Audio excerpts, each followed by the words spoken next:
Welcome back to our course on Excel 2013. In this very short section we're going to look at the mini toolbar.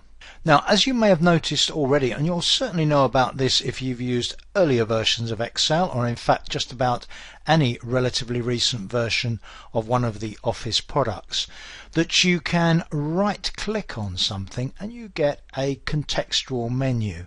Here's a typical contextual menu just by right clicking on that cell in that worksheet, maybe the sort of thing you've seen many times before. What you may not have seen is the thing above it, which is what we call in Excel 2013 the mini toolbar. And it generally appears when you're dealing with anything where you can enter text, numbers, etc.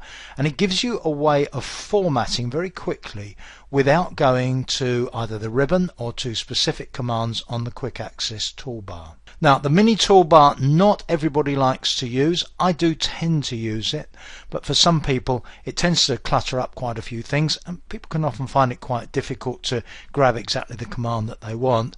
But if you are going to use it, I'm going to give you a quick demonstration of using it, and then I'm going to show you how to enable or disable it. Now, the first thing to note about it is that it is context sensitive.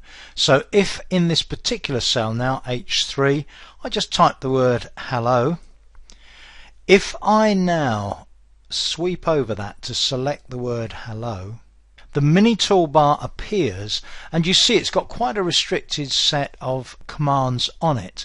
It has commands that let me choose the font and the font size, so I could change the font size quite simply, say to 24 point, which would make that word much bigger. I could change the font to, for instance, Adobe Hebrew, and I could go bold, and that's fine, but I've only got really quite a restricted set of commands there on that mini toolbar. If I go to an empty cell such as this one and right click as I did earlier on, I get a fuller set of commands and a much bigger mini toolbar. So exactly what it contains and what you can do depends on the context, depends on the situation.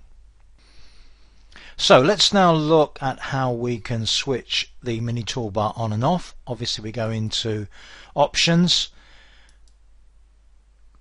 and then on the general tab, almost the top thing on there, user interface options, show mini toolbar on selection. If you don't want the mini toolbar, uncheck that, click on OK to save your change, and no more mini toolbar. Now, I don't really need to say anything more about the mini toolbar. I'm going to be using it a little throughout the course. It's your choice whether you use it or not. I'll see you in the next section.